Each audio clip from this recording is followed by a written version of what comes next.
Donc les antibiotiques, quelle que soit l'étiologie du sepsis sévère et du choc septique, vous allez les utiliser. Mais ce qui est très important et ce qui est fondamental, et ce pourquoi il ne faut pas vous laisser piéger, c'est que vous avez certaines infections qui ne sont pas traitées que par des antibiotiques. Et vous avez en particulier des infections qui vont nécessiter une intervention chirurgicale.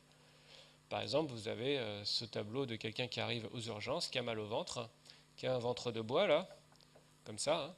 Et lorsque vous faites un ASP, ben vous voyez, avec le signe de la flèche, un pneumopéritoine.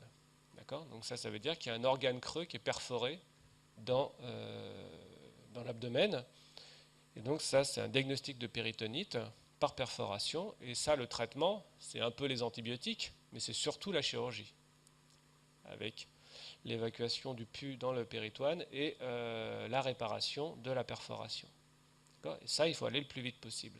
Parce que de la même manière que l'antibiothérapie est urgente, l'intervention chirurgicale est également urgente.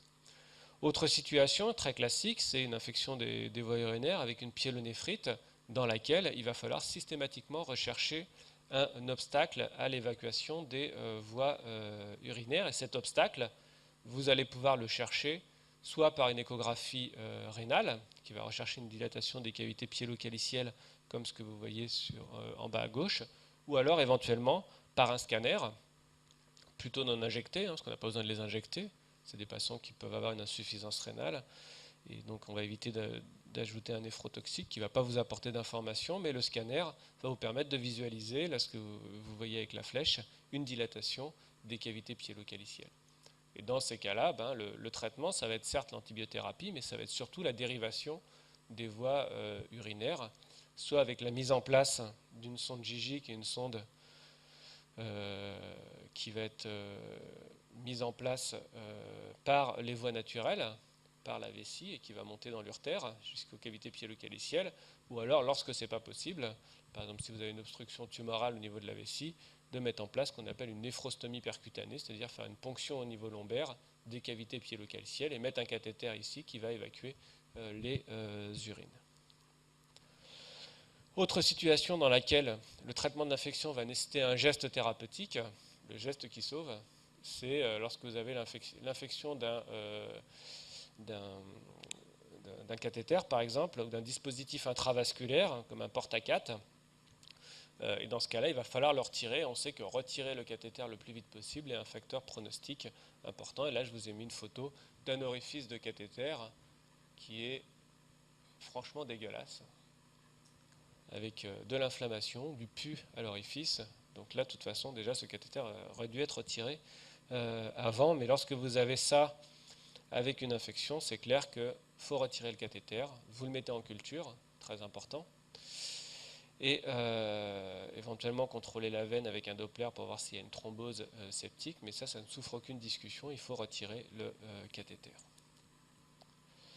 Donc ça, c'était le traitement étiologique de l'infection, d'accord? Donc oubliez surtout pas l'antibiothérapie, mais également pour certaines infections, éventuellement des manœuvres chirurgicales ou des manœuvres instrumentales pour traiter l'infection. Ça va de pair. Ensuite, vous avez la prise en charge finalement qui est une prise en charge symptomatique qui va consister à assurer ou à remplacer le fonctionnement des organes le temps que les organes récupèrent. Globalement, on n'a pas de traitement miracle pour faire guérir les organes, on attend qu'ils guérissent tout seuls, mais on va suppléer à ces organes le temps que leur fonction récupère. Et donc ça va être d'abord la prise en charge de l'hémodynamique, avec la restauration de la pression de perfusion, qui va pouvoir se faire avec du remplissage vasculaire ou des vasopresseurs. Maintenir ou augmenter le débit cardiaque, là aussi c'est du remplissage vasculaire ou des inotropes. Et puis tout ça va se faire sous couvert d'un monitorage continu de la pression artérielle, voire du débit cardiaque. Donc là vous avez un scope de réanimation avec la courbe en rouge, qui est la pression artérielle continue, qui est obtenue par la mise en place d'un cathéter artériel, soit au niveau de l'artère radiale, soit au niveau de l'artère fémorale. Donc qui vous permet, lorsqu'on branche une tête de pression dessus, d'une part d'avoir le signal constant de pression artérielle, et puis d'autre part aussi de prélever facilement les patients avec un robinet, ce qui évite de les piquer en permanence. Vous pouvez avoir un monitorage hémodynamique qui est un petit peu plus sophistiqué, qui va du moins invasif au plus invasif. Donc vous avez comme monitorage non invasif, vous avez par exemple l'échographie cardiaque, qui va vous permettre de regarder la fonction cardiaque. Mais ça va vous donner la fonction cardiaque à un instant T. Vous n'allez pas rester toute la nuit avec la sonde posée sur le patient. D'autres outils qu'on utilise un peu moins maintenant, qui sont des dopplers œsophagiens qui se placent dans l'œsophage chez des patients qui sont endormis et qui vont mesurer le débit dans l'aorte descendante, qui est juste au contact de l'œsophage. Des choses un petit peu plus invasives. Donc on a déjà vu le cathéter artériel. Et ce qui est assez intéressant maintenant, c'est que on peut, en ayant juste une pression artérielle comme ça, une courbe de pression, extrapoler le débit cardiaque par le calcul en fait de l'intégrale de l'onde de pouls, et ça vous donne une estimation du débit cardiaque qui n'est pas forcément très exacte, mais dont l'évolution au cours du temps et en fonction de vos thérapeutiques va vous donner des informations qui, malgré tout, sont potentiellement intéressantes. De manière un peu plus sophistiquée, on a ce type d'appareil qui permet d'avoir un débit cardiaque qui est plus fiable, parce qu'en fait, il utilise toujours le principe de calcul de l'onde de pouls, mais calibré sur une mesure du débit cardiaque par thermodilution, c'est-à-dire que la machine va être capable, lorsque vous envoyez un liquide un peu froid dans le secteur veineux, de calculer la différentielle de température dans le secteur artériel, et que la variation de la température va permettre, par des calculs un peu complexes, d'aboutir à une estimation du débit cardiaque qui est finalement pas trop mauvaise. Et puis à l'époque où j'étais à votre place, on faisait pour tous ces malades quelque chose qui était pour le coup un petit peu plus invasif, qui était la mise en place d'un cathéter de Swan-Ganz, donc un cathéter qui passait par le secteur veineux, oreillette droite, ventricule droit, et qui montait dans les artères pulmonaires et qui permettait d'avoir un certain nombre de mesures qui concernaient les pressions au niveau du cœur et puis également le débit cardiaque qui était très fiable. Mais finalement, même si c'est très intéressant sur le plan physiologique, physiopathologique, en termes de modification des thérapeutiques pour les patients, on a d'autres outils qui nous permettent de remplacer ces informations. Donc le remplissage vasculaire, quels sont les produits que vous avez à votre disposition? Vous avez d'une part les cristalloïdes, donc le sérum physiologique par exemple, le Ringer lactate, qui ont plusieurs avantages. D'une part, il n'y a pas d'effet secondaire, enfin peu d'effets secondaires, ils ne sont pas chers. Et puis vous avez des colloïdes, qui sont des macromolécules synthétiques, qui ont plusieurs inconvénients. Qui sont d'une part, il y a des risques allergiques, d'autre part, certains vont modifier des paramètres d'hémostase. Et puis, ce qui a été montré, c'est que certains ont des effets secondaires potentiellement rénaux et vont favoriser le développement d'insuffisance rénale. Et donc, il y a eu pendant assez longtemps et plusieurs grandes études sur la comparaison entre cristalloïdes et colloïdes. Et là, par exemple, je vous en montre deux et qui ont abouti de manière assez homogène à la démonstration que les colloïdes étaient associés à un excès de mortalité par rapport aux cristalloïdes dans le choc septique. Et ce qui fait que maintenant, les choses sont très claires. Il y a des recommandations internationales qui sont extrêmement claires et qui ne laissent pas de place à la discussion. C'est que pour le remplissage vasculaire du choc septique, il faut utiliser des cristalloïdes. Vous n'avez plus le droit d'utiliser des colloïdes. C'est sorti des recommandations. Ensuite, les catécholamines, parce que vous allez remplir vos patients, puis vous avez des patients qui vont rester en insuffisance circulatoire hypotendue ou en bas débit cardiaque malgré ça, malgré la restauration de la précharge. Et donc chez ces patients-là, il va falloir les aider en utilisant des catécholamines qui vont pouvoir jouer soit sur la vasoplégie, soit sur la dépression myocardique. On va voir les catécholamines qu'on peut utiliser, mais il faut savoir que vous avez pour ces catécholamines qui ont une demi-vie extrêmement courte la nécessité de les administrer en perfusion continue, sous la surveillance continue de la pression artérielle, et que vous avez une notion de tachyphylaxie, de désensibilisation, qui chez les patients qui ne sont pas contrôlés peut vous amener à augmenter progressivement les doses. Donc les catécholamines que vous avez à votre disposition, ce sont celles-ci. Il y a des catécholamines qui ont des effets alpha-adrénergiques qui sont prédominants et qui vont induire de la vasoconstriction, et puis des catécholamines qui ont des effets bêta-adrénergiques qui sont prédominants et qui aboutissent plutôt à des effets cardiotropes. Et donc la noradré est, ce qu'il faut que vous reteniez, un vasoconstricteur pur, alors que la dobutamine est un cardiotrope pur, avec des effets inotropes, batmotropes, dromotropes et chronotropes positifs.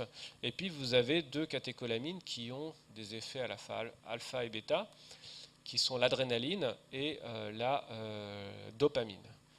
Alors la dopamine, il faut vous le retirer de la tête, parce qu'il y a une étude qui a montré que lorsqu'on utilisait la dopamine dans les états de choc, finalement on avait probablement un petit peu plus de mortalité, parce qu'il y a plus d'effets secondaires, en particulier au niveau cardiaque. Donc la dopamine, elle est retirée des recommandations et vous pouvez, je dirais, l'oublier. La drogue de choix que vous allez utiliser dans le choc septique, ça va être avant tout la noradrénaline, parce que ce que vous allez rechercher en premier lieu, ça va être d'abord la vasoconstriction et la restauration de la pression de perfusion.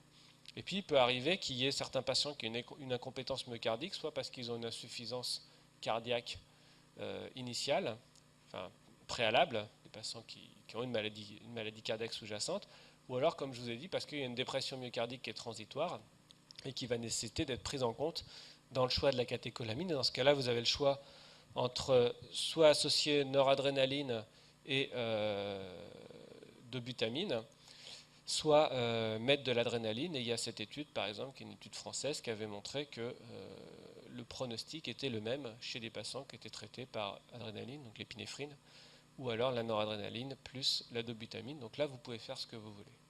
D'accord ?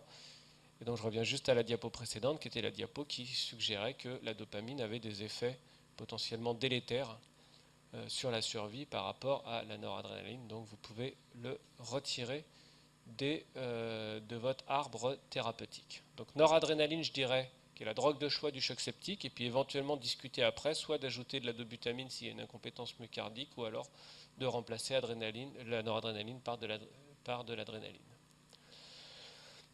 Ensuite, vous avez des arbres de réanimation qui sont un petit peu plus sophistiqués. Je vous montre celui-ci, qui s'intéresse à des variables physiologiques et des objectifs physiologiques qui sont un petit peu plus complexes et qui sont en particulier basés sur la saturation veineuse en oxygène, qui est un reflet, je dirais, indirect du débit cardiaque et de la consommation des tissus en oxygène. Et donc il y a des arbres thérapeutiques qui ont été proposés pour optimiser la perfusion des organes sous couvert d'une surveillance rapprochée de la SVO2, mais vous aurez l'occasion éventuellement de revoir ça l'année prochaine. Mais globalement, ce qu'avait suggéré cette étude, c'est que lorsqu'on prenait en charge des patients porteurs de sepsis sévère très précocement et de manière finalement très agressive, avec des objectifs thérapeutiques qui sont très précoces au cours des 6 premières heures, eh ben, on arrivait à améliorer leur pronostic très significativement. Donc, ça veut dire qu'il faut les traiter bien et vite. Donc, les objectifs du traitement, ça va être le maintien d'une pression artérielle moyenne qu'on considère comme étant à peu près normale, qui va être de 65 à 75 mm de mercure, obtenir une duresse correcte, 0,5 ml par kilo et par heure, une diminution du taux de lactate, la diminution des signes d'hypoperfusion périphérique avec la diminution des marbrures cutanées, puis éventuellement l'amélioration de l'état de conscience chez les patients qui ne sont pas sédatés. Une autre chose importante, c'est le support ventilatoire. Très rapidement, des patients qui sont choqués vont être mis sous respiration artificielle, ce qui va permettre de diminuer leur consommation en oxygène, puisqu'on va diminuer la consommation d'oxygène des muscles respiratoires, de les mettre au repos et de faire qu'ils soient parfaitement calmes par rapport à toutes les thérapeutiques qui sont mises en jeu et tous les traitements agressifs et potentiellement douloureux qu'ils vont recevoir au cours de leur séjour en réanimation. Donc la ventilation assistée, je vous dis, elle est très précoce. Ça va permettre d'améliorer l'oxygénation, de la mise au repos des muscles respiratoires, éventuellement par des effets de pression transmyocardique, l'amélioration de la performance. Après, il y a des effets délétères. On sait très bien que lorsqu'on va ventiler un patient qui est en choc, Ça ne va pas améliorer l'insuffisance circulatoire aiguë au début parce que ça va diminuer le retour veineux. Vous savez que le retour veineux, il se fait en particulier en inspiration lorsque vous créez une dépression intrathoracique, et le fait de les mettre sous respiration artificielle avec une pression qui est positive va diminuer le retour veineux. Ça va induire une chute rapide de la PCO2 chez des patients qui étaient hypercapniques, et l'hypocapnie va induire une vasodilatation périphérique. Et puis vous allez, pour les adapter à la machine, les mettre sous une sédation qui va être vasoplégiante. Et donc on sait que chez ces patients-là, la mise sous respiration artificielle va être associée très souvent à une dégradation hémodynamique qu'on appelle un collapsus de reventilation, et qu'on essaye de prévenir le plus souvent, mais on sait qu'en tout cas dans les premières minutes des cours, les choses ne vont pas s'améliorer, voire s'aggraver. Après, en termes de ventilation, on a appris à être pas trop délétère sur la ventilation, avec des réglages du respirateur que vous verrez un petit peu l'an prochain, mais qui permettent de diminuer les lésions qui sont induites par la ventilation. La vasoplégie, c'est la paralysie de la vasoconstriction. Voilà, par ailleurs, c'est des patients qui vont chez qui on va mettre en place des thérapeutiques pour maintenir un équilibre nutritionnel. Donc, s'ils sont sédatés, intubés, ventilés, on va leur mettre de la nutrition entérale ou parentérale. Éventuellement, suppléer leur fonction rénale s'il y a eu une insuffisance rénale aiguë avec l'épuration extra-rénale, ce que vous voyez à gauche. Donc ça, c'est finalement des choses qui sont assez basiques, c'est-à-dire prendre la place des organes, des fonctions d'organes en attendant que ça récupère. En plus, encore une fois, du traitement étiologique. Et puis, sur la base des progrès physiopathologiques au cours du choc septique, il y a un certain nombre d'autres thérapeutiques qui ont été investiguées et qui, cette fois, jouent directement sur la physiopathologie du choc septique et sur les conséquences de l'inflammation ou de l'hypercoagulabilité et de la coagulation intravasculaire disséminée. Et donc il y a un certain nombre de choses qui ont été essayées. Donc, par exemple, des thérapeutiques immunomodulatrices. Je vous ai dit que le choc septique, c'était une réponse hyperinflammatoire, avec plein de médiateurs de l'inflammation qui sont libérés. Et donc il y a pas mal de travaux qui ont essayé de moduler cette inflammation avec des anticorps, des médicaments anti-inflammatoires comme des AINS ou des corticoïdes à forte dose. Des molécules synthétiques qui permettent de d'inhiber certaines signalisations. Bref, on a essayé plein de trucs. Voilà. On a essayé plein de trucs, mais comme vous voyez là-dessus, sur ce forest plot, il n'y en a aucune qui a pour le moment abouti à un effet bénéfique.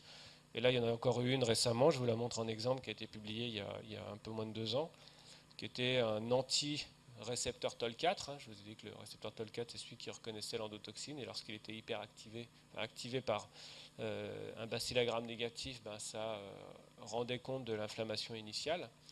En fait, en utilisant un anti-récepteur TOL4, ça ne marche pas du tout, et que les courbes de survie sont parfaitement superposables. Donc ça ne marche pas.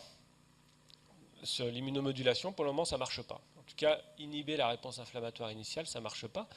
Mais finalement, comme je vous ai dit, lorsque les patients arrivent à l'hôpital, ils sont déjà en phase plutôt secondaire, plutôt anti-inflammatoire. Donc ce qui est plutôt discuté en ce moment, c'est même plutôt de faire de l'immunostimulation chez des patients au décours de la phase initiale. Notez pas ça, c'est vraiment de la recherche et des études qui sont en cours. Plutôt de faire de l'immunostimulation pour restaurer leur réponse immunitaire et diminuer en particulier les complications infectieuses nosocomiales. Vous voyez qu'en 20 ans ou 30 ans, on a complètement fait marche arrière en disant initialement qu'il fallait jouer sur l'inflammation et inhiber l'inflammation initiale. Ça ne marche pas, donc maintenant on est plutôt en train de faire de l'immunostimulation. Je ne sais pas si ça va marcher. Bon. Ensuite, autre chose qui a été tentée, c'est de moduler la coagulation intravasculaire disséminée. Et ce processus d'hypercoagulation qui semble jouer un rôle important et un rôle pronostique important chez les patients septiques. Et donc il y avait eu en 2001 une étude qui avait été publiée qui montrait l'efficacité de la protéine C activée, qui est un inhibiteur de la coagulation, chez des patients septiques dont on savait qu'ils avaient une déplétion, une diminution de la protéine C, donc d'un inhibiteur de la coagulation. Donc la première étude publiée en 2001 avait été positive, avec énormément de controverses sur cette étude, avec une étude de confirmation qui a été publiée il y a 3 ans maintenant, et qui était strictement négative, comme vous pouvez le voir sur cette diapositive, ce qui fait que ce médicament, qui était le seul qui avait reçu l'AMM dans le traitement spécifique du choc septique, a été retiré du marché immédiatement en 2012 et donc n'est plus disponible. Alors qu'est-ce qu'on peut faire d'autre? Il y a d'autres choses éventuellement. Donc il y a les corticoïdes. Donc je vous ai dit initialement que les corticoïdes ça n'avait pas marché en termes d'immunomodulation initialement. Et en particulier parce qu'on utilisait à ce moment-là des corticoïdes qui étaient à très forte dose, donc dose vraiment anti-inflammatoire. Et dans ce cas-là, ça ne marchait pas, voire peut-être même délétère. Et en fait, il y a maintenant quelques temps, une quinzaine d'années, les gens se sont repenchés sur les corticoïdes en fait en constatant que les patients septiques avaient une insuffisance surrénalienne, un défaut de réponse de la surrénale, qui, vous savez, est une glande endocrine qui est très importante en cas de stress. Et en cas de stress, vous produisez des fortes concentrations, en particulier de cortisol. Donc, ce qui avait été constaté, c'est que chez les patients septiques avaient un défaut de réponse surrénalienne et produisaient potentiellement pas assez de cortisol par rapport à leur état de stress. Et ça, c'est important parce que le cortisol ça a des effets immunomodulateurs, et puis ça a également des effets sur le maintien du tonus vasculaire. Et en particulier parce que ça inhibe l'internalisation des récepteurs alpha au niveau vasculaire, donc ça maintient la sensibilité aux catécholamines, qu'elles soient endogènes ou exogènes.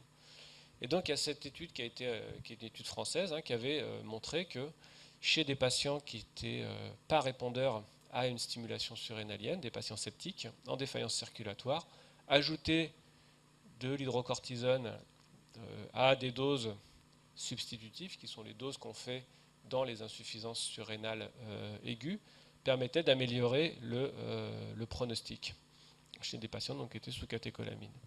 Bon, ça c'était en 2002. Ensuite, il y a une autre étude de confirmation qui, elle, était négative.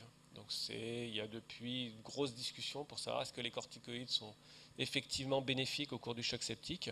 Donc c'est des discussions de spécialistes sur la qualité des études et sur les méthodologies des études, mais ça reste une recommandation que chez des patients qui ont un choc septique avec une défaillance circulatoire non contrôlée, qui ne s'améliore pas rapidement, il y a une indication à mettre des corticoïdes.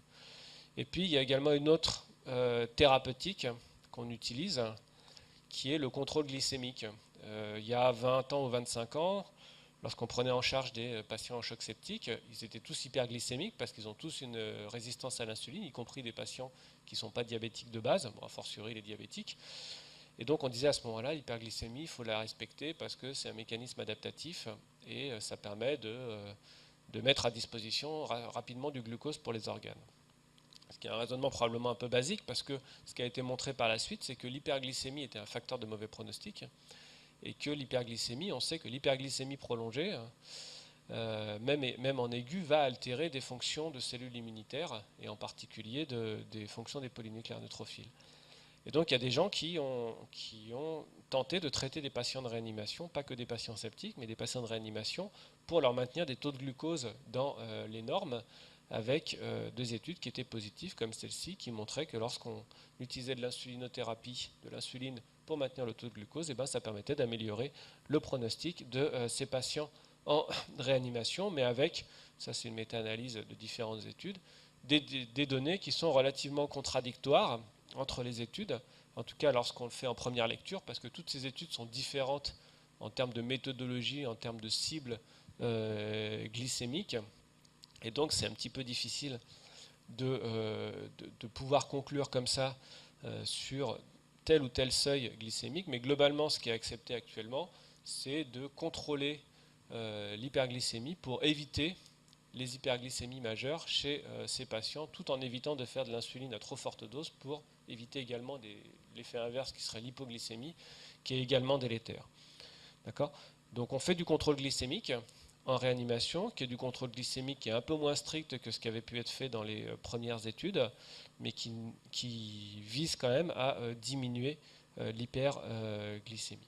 Donc globalement, si on résume sur ce qui a pu être essayé, les thérapeutiques immunomodulatrices, ça ne marche pas. Les modulateurs de la coagulation, je vous ai parlé de la protéine C activée, il y en a eu d'autres, mais ça ne marche pas non plus.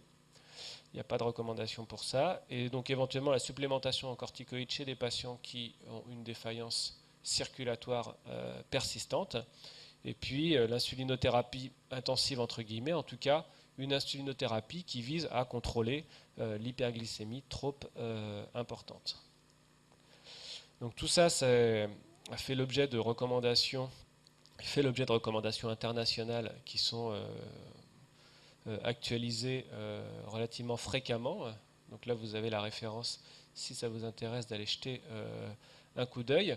Et en fait, l'application de ces recommandations a été associée à une augmentation de la survie. Alors en haut, c'est l'augmentation de la compliance aux recommandations, et puis en bas, c'est associé à une diminution de la mortalité en trait plein. Donc si on résume un petit peu ces recommandations, et qu'est-ce qui est important dans le traitement du choc septique? Est-ce qu'on est susceptible de vous demander? Il y a des choses qui sont incontournables et sur lesquelles tout le monde est d'accord. Il y a ça par exemple, c'est lorsqu'on reconnaît le choc septique ou le sepsis sévère, faire les hémocultures, balancer les antibiotiques le plus rapidement possible, le contrôle de la source de l'infection si ça nécessite une procédure chirurgicale ou instrumentale supplémentaire par rapport à l'antibiothérapie, donc retirer du matériel infecté ou une intervention chirurgicale, la réanimation de la défaillance circulatoire avec le remplissage vasculaire supérieur ou égal à 20 ml par kilo de cristalloïdes, donc pas de colloïdes encore une fois, et puis le traitement vasopresseur en première intention, la noradrénaline, avec un objectif de pression artérielle moyenne supérieure à 65 mm de mercure. Ça, c'est ce qu'il faut faire, je dirais, vraiment dans les premières heures de la prise en charge, et plus on fait ça vite, et meilleur c'est pour le pronostic. Ensuite, en réanimation, il y a un certain nombre de choses qu'on a apprises, et en particulier on a appris à être un petit peu moins invasif sur la réanimation qu'on utilisait, en tout cas d'éviter d'aggraver les malades. Et donc pour ça, c'est par exemple utiliser des cristalloïdes plutôt que les colloïdes, parce qu'encore une fois, les colloïdes sont associés plutôt à une augmentation de la mortalité et à une augmentation de l'insuffisance rénale. Utiliser de la ventilation mécanique avec des réglages qui permettent de limiter les lésions qui sont induites par la ventilation. Utiliser des stratégies de transfusion restrictive avec des objectifs de taux d'hémoglobine qui sont relativement bas par rapport à ce à quoi vous avez peut-être l'habitude ou ce que vous imaginiez, avec des objectifs de pression de transfusion qui visent un taux d'hémoglobine entre 7 et 9 grammes par décilitre. Je vous rappelle que vous avez entre 12 et 16 pour les hommes et 11 et 15 pour les femmes normalement. Et puis de sédater le moins longtemps possible les malades, et nous on les réveille vraiment très très rapidement dès que les choses commencent à aller dans le bon sens. Et puis plein de stratégies thérapeutiques qui sont controversées, je ne vais pas rentrer dans les détails, utilisation d'albumine, utilisation d'immunoglobulines polyvalentes, le contrôle glycémique, les corticoïdes, on en a parlé, l'épuration extra-rénale, les traitements anticoagulants, les transfusions de plaquettes, et puis des thérapeutiques qui sont ciblées sur la physiopathologie. Voilà, donc c'est la dernière diapositive, donc qui résume un petit peu les points importants pour le choc septique et le sepsis sévère. Donc j'insiste sur l'importance du terrain, sur la susceptibilité aux infections graves et sur le pronostic des infections graves, en vous rappelant que la population vieillit et la population est de plus en plus comorbide, et c'est pour ça qu'on a de plus en plus de patients septiques à l'hôpital. C'est une urgence vitale, et je souligne encore une fois l'importance de la rapidité du traitement, à la fois en termes de traitement de l'infection, et pour la 4e ou 5e fois, n'oubliez pas que le traitement de l'infection, c'est les antibiotiques, mais éventuellement aussi le traitement de la source pour certaines infections. La réanimation de la défaillance circulatoire le plus rapidement possible, qui va se faire au mieux en réanimation, et puis ensuite toute la stratégie par la suite, au-delà des premières heures, va consister pour nous à prévenir les complications de réanimation, qui sont finalement maintenant la principale cause de la mortalité des patients septiques. Et je vous remercie. Et si vous avez des questions.